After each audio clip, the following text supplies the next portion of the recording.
Thank you guys for coming out today. Obviously finished up the bye week with some productive meetings and practices and the chance for everybody to catch their breath and then get back at it yesterday. Obviously excited about playing another top 25 team. This will be our fourth team that's been ranked in the top 25 at some point during the season. Playing UCF is always a challenge, but really looking forward to having them at our place here this weekend. You know, they're a team with the country's fifth best offense. And 9 of the last 11 games, they've held opponents to 20 points or less. Coach Malzahn is nationally credited one of the best coaches in the country. He's a guy I've known for a long time because of Coach Norvell being under his pedigree. So a lot of respect for them and what they're able to do. Obviously, a huge win for them in the conference last weekend. But really excited to get back at it, and our guys got the right mindset, right approach as we continue a 4-game stretch, but 1 game at a time, with 100% of our focus being on Central Florida. Do you feel like you guys came out of this bye week a little bit more healthier than you went into it? I do. Yeah, I mean, I think that's, anytime you have a bye week that's really week 9, you talk about a lot of football. And training camp started 3 days earlier this year, so you think about it, we've been really going at it since August 1st. And we're always mindful of how we take the approach during the week. I still want to have a physical football team, and we still got to practice hard, but we're trying to be smart with the way we do things. So, yeah, going into this bye week, it gave us a chance to do some modified practices to make sure we are healthy, and I feel comfortable with where we're at from a health standpoint. Prepare for both quarterbacks? Yes, I think you have to. Obviously, look, Keen had a fantastic game in this past game. He also was the same quarterback that whipped us up pretty good last season. I believe he won 9 games last year. So he's shown that he's very, very capable. And then Plumlee is, obviously a threat that can do a lot of things that they obviously thought should have been named the starter at the beginning of the season. So you have to prepare. Both have a unique skill set. Coach Malzahn's going to do what he does on offense, regardless of who his quarterback is. But they do have different things they bring to the table, and so we've got to be ready for that, and that's part of our preparation this week. How's their physicality compared to, say, Mississippi State in a way? Because I know with them running the ball, they are a physical team. How does it compare to maybe some of these other teams you have to face? Yeah, I mean, look, they are a physical team. They want to run the ball. If they could hang their hat on running the football right at you in a variety of different ways, whether it's fly sweeps, but also running true power and some zone read stuff. I mean, even the quarterbacks will duck their head down and try to play physical. I think you look at a team like that, and also a team that's also, I think, 5th in the country in red zone defense, and what they're able to do, you say, wow, they obviously are pretty physical, because a team that hangs their hat on running the football, plays that well in defense, like I said, with holding 9 of their last 11 opponents to 20 points or less a game. That's what they want to be, and they're very physical. Look, Mississippi State, all the teams we've faced, there's no more teams that are no longer just air raid and play drop 8. So it'll be another physical opponent on our schedule. Does it compare specifically though to any other teams you face because of how much they want to run you guys down? Yeah, I mean there's some Navy elements to them with what they do with the zone read stuff and the triple option element of RPO game with what they want to do. They also want to get downhill at you. I mean, Bowser's a big running back that he wants to bury his shoulders and try to run you right over. So there's some comparisons with the way they want to try to run the ball, but then they have the ability to spread you out. They've got athletes, and they've got some of the stuff with Houston with what they're able to do with fly sweep motions, different things, sleight of hand stuff, whether it's a handoff to the fly sweep guy, whether it's a power read, whether it's a quarterback keeping it. So what they want to do is get your eyes going 1,000 different ways. See, this is one of those games that you got to be really disciplined with your assignments on defense. Are you able to watch a little bit more film than a typical week, not having a weekend where you had to play a game? Yeah, it was. So Saturday gave the staff off. Obviously Friday we were on the road recruiting. Saturday gave the staff off, and I told myself, don't watch the Cincinnati UCF game. Just try to catch your breath and be a normal human. But of course, watched it and taking notes. But it also allowed yesterday when the staff was back in, we weren't breaking down the previous opponent of who we played, right? And so we were able to jump right back in and really study what Cincinnati UCF game, some of that stuff, and then continue to go back and make sure some of our initial thoughts versus UCF align with what we want. Obviously, tweak some stuff to be able to go. But yeah, you're able to watch some, and there's always that age-old question: am I watching too much film? Right? I mean, sometimes you get caught up in, okay, we can do this, we can do that, we can do this, they can do that. And then all of a sudden you find yourself chasing ghosts. I've kind of talked about that, at one point, just studying some of these other opponents, but just really being honed on what can our guys do and what can they execute at high levels. On that subject of watching too much film, you got the East Carolina UCF game, and obviously you had just played East Carolina, and East Carolina found a way to beat them. Do you look at that and what they did defensively against you? Yeah, so what we'll do is we normally look at, obviously we same D coordinator as last year, so I always think it's important. I always go back and watch what they do versus us last year, because they obviously had a lot of success versus us last year. But then you say, well, what changes has this defense coordinator made this year that make them a little bit more unique and actually a better defense? And so you look at that and then you say, okay, well, what success did East Carolina have? Well, the biggest thing, if you go back and watch that East Carolina game, the way the game got that way was because of turnovers. And that's, UCF is one of those teams that had they not turned the ball over, just like a lot of teams, right? I can say the same about it. That game got the way it did because UCF turned the ball over. So, and I kind of mentioned that, during the bye week last week in the press conference. That's one of those things we've got to do a better job of. And it goes back to a self-reflection, right, over the last 3 games, 7 turnovers and 1 takeaway. We've got to get that trend reversed, and what a perfect time to try to get that done versus UCF, because that's going to give us another opportunity, because they are a very, very talented team. You've had a chance to kind of catch your breath here. What would you say the message is, the mindset is of this team, still trying to get rid of this 3-game losing streak? Yeah, absolutely, Mark. And I kind of, like I said, it is a, look, we want to have a vast picture of, there's 4 games left guaranteed, right? But we can only do it 1 game at a time. And that's what I've been pleased with is the guys' approach and their mindset's been there, right? It'd be one thing, like I said, had they just, been aloof. I mean, we actually had one of our best Sunday practices we've had. Now, part of it is give them a chance to catch their breath. Maybe they're fresher, and that's part of it, right? Get away from the building for a Saturday and a Friday. Stay away from us, handle your academics, and we'll see you on Sunday. I think that's good for everybody.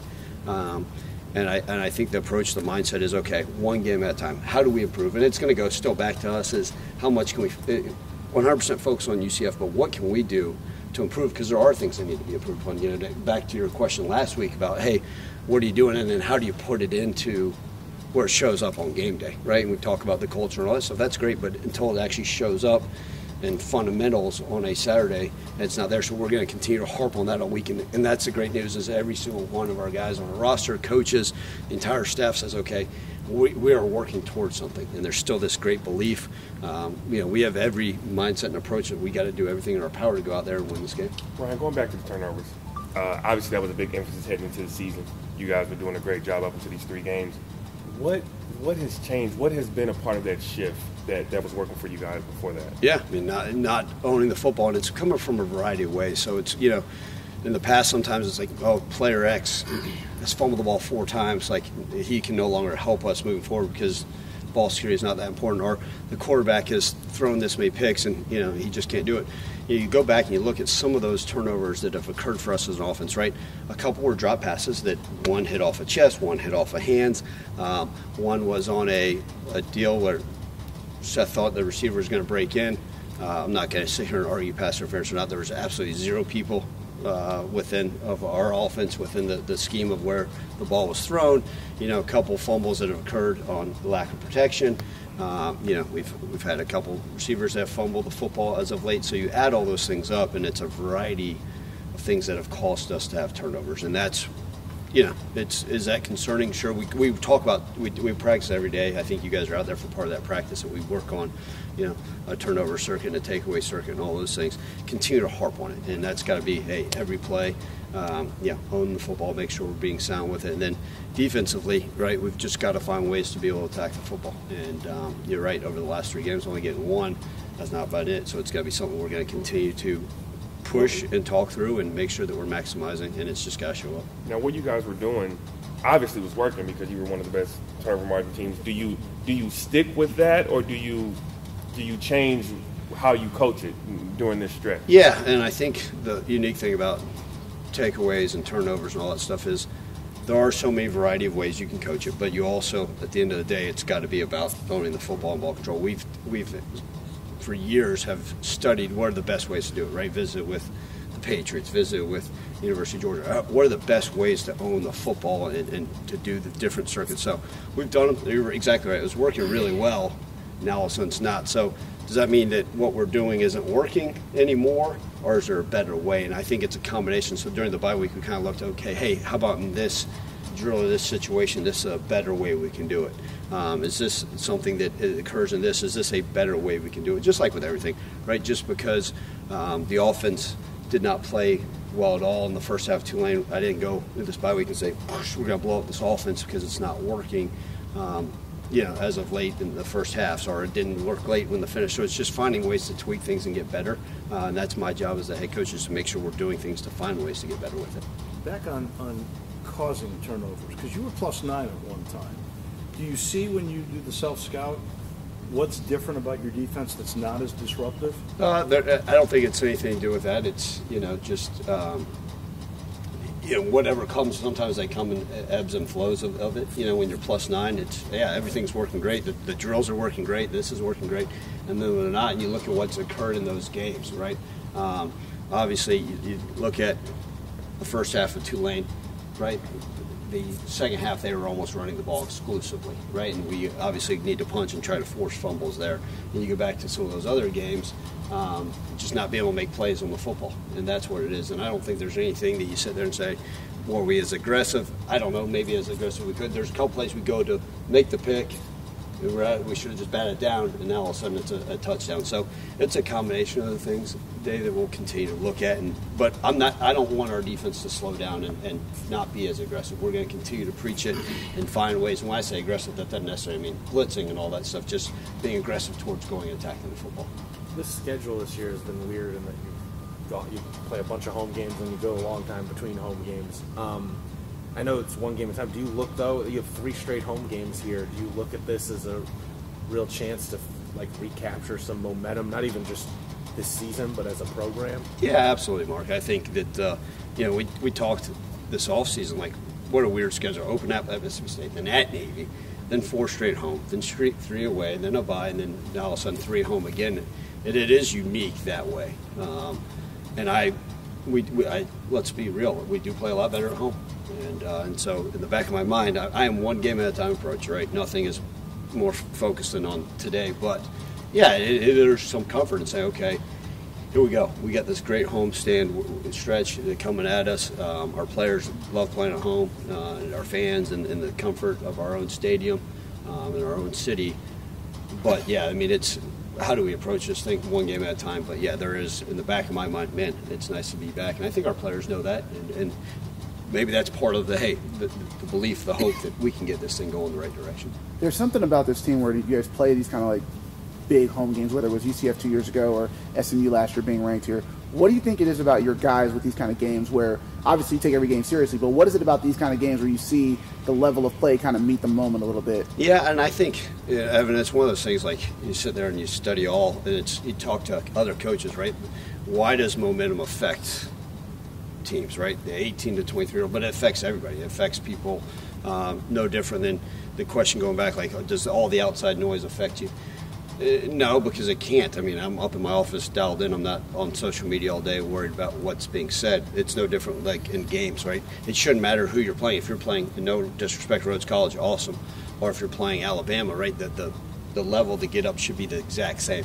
Reality of it is there's momentum that occurs. There's a mindset, there's an approach that occurs in college football. It's all the time. Why did this school go out there and play flat versus that team? Well, maybe they weren't as fired up. I think our guys do appreciate sometimes it's the atmosphere that's created by the fans showing up, which I know they're going to be awesome, but also the mindset of, okay, here comes a top 25 team. We know the rivalry versus UCF. Very few of those people have been around since and understand that. But, I think that's important. I think the guys, right, their emotions, all that stuff. And now I'm not saying they play any harder. I think the effort's there, but sometimes it's just that approach of, okay, here we go. And part of it's just playing at home. So, again, it doesn't matter who we play at home. I think our guys have always come out swinging pretty well. But this is a great opportunity to continue to put that on display. Are there any guys in particular who were either limited or out who you can definitively say, you feel good about coming back this week? Not this week. No, yeah. So there's some guys, the Zy Brogdons of the world are still out and working on things. Eric Rivers is another guy. Is Duckworth? He's been out, right? So he was very limited last game. Okay. But I think he'll be back. I apologize because he did play last game. So in my mind, I didn't think of him as out. He just did not. He was certainly. But the bye week probably helped. Yeah, absolutely. Yeah, so the bye week certainly helped. We got guys like Eric Rivers, Jordan Brown that are dealing with certain things that you hope to have the opportunity at some point. But maybe their seasons maybe for not. But other than that, the bye week certainly did help a guy like Ducksworth who was dealing with stuff. Another example, Asa Martin, was hobbled a little bit, able to come back. So we feel pretty comfortable with where we're at. You obviously spent time at UCF. This will be the last conference matchup between you guys. They've kind of become the ideal success story for a non-Power 5 school. Would you evaluate what they've done? What sticks out, and how can you try to apply that big picture here? Yeah, no, credit to them and what they've done. And this is not to make an excuse at any stretch of the imagination. They're the largest school in the country, and they've done a lot of invest in that. That's part of it. When you get that Big 12 stuff and you're into one of those new conferences, there's a lot of momentum behind you, and you're the largest school in the country, and they're doing things. And whether it's being able to go out there and get a ton of different guys in the transfer portal, credit to them. And they've got they've done it the right way. You're exactly right. They talk about those situations. I've been there, and I'm from Jacksonville, and so you go back. I remember when it was University of Central Florida. You go pull up on their campus in the late '80s, and you'd say, "What the heck is this?" There's no way this could become what it has become. And credit to the people at the university, even state legislators that poured into that university and just watch it grow. I remember way back in the day going to camps in the late 90s and early 2000s when I was just getting into coaching. And I was like, this little place, there's no way, and Dante Culpepper, and then all of a sudden you just got to see the growth, from Mike Kruzak on, then all of a sudden you just get to see the growth of this place explode as a school, almost redoing the whole university. I know this is a long-winded answer, but then what they've done with their athletics, and you look at, their facilities, we got great facilities here, but just the growth of what they've been able to do, and then the sustaining their football success has been huge for them.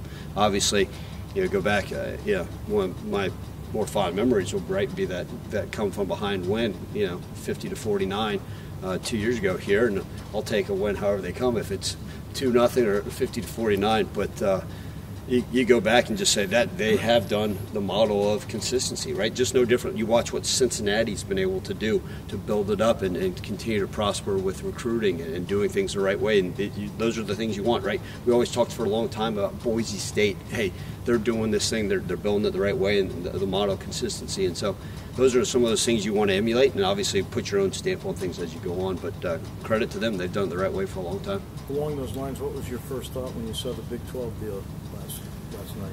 So again, with most people, like most things, people have to send it to me, and that's a lot of money, and that's the nature of college athletics, right? There's rightfully so. That's great, and obviously tremendous for those teams that are involved. And look, we're very pleased with our conference right now. We're going to continue to do things as a university athletic department to put ourselves in the best situation to have success. You also mentioned with injuries, you expect Gabe Rogers to be continually improving to be able to play? Yes. Okay. Yep. Absolutely. Well, now that you've used Sutton Smith for the redshirt year gone, will he be more prominent in the next 4 games? Yeah, Sutton's one of those guys that, because even in August, I think, as we talked after one of the training camp practices, he was the only freshman I mentioned, like the only true freshman. And because I just think he's got that unique skill set. We've got some real, like our freshman class, I'll tell you what, I'm very, very excited about them. He's the one that I said, oh, maybe this guy's got the best chance to play, and sure enough, it's shown. And as his role has grown, we start to see some of that more and more of that skill set that we had talked about even as far back as August show up. And I do think, right, if it merits it, he'll play more, right? And it's kind of one of those we talked about. Asa had done some really nice things, and then Jay Ducker and Brandon Thomas have been pretty steady. So, but I do think we're going to continue to see a little bit of that freshman, and he's got a bright future here. With Chris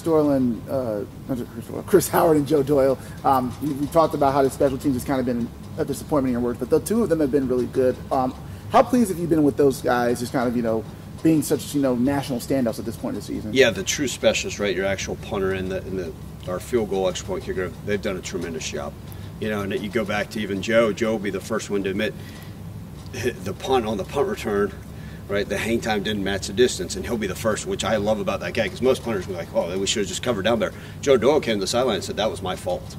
And that's what you appreciate about a vet that, right, was at one time a freshman All-American, that it gets it. And, Chris Howard's been in some games prior to coming here. They get it and they understand. So they've been tremendous assets to us. Obviously, we've got a long history of specialists doing things at a high level, and those two are falling in line with that. So it's been great, pleasant additions. Obviously, we know Joe's been here, but they certainly deserve all the national recognition they're getting. As veterans, how much does it help just having that stability with them at least? Because again, you mentioned the return game being such an issue, but the two of them having been in games, how much does that kind of just help them transition, you think? Yeah, absolutely. I think it's just anytime you have veteran people kicking the ball, it makes you feel a little bit more comfortable, right? I think last year we kind of said, all right, you're rolling all your chips in on this transfer punter that nobody knows what he was at, that got beat out at Tennessee, and now you're trying to play a freshman kicker. And but once guys have done it in game experience, especially at those positions, you feel a little bit more comfortable. And having a punter like that who can get that distance on his punts, how does that impact coaching when you're trying to play the field position game and things of that nature? Yeah, I mean, he's as capable as any punter has ever been around, and I think that does add to the element. No different when you guys had asked last week about having a kicker that you got great confidence in.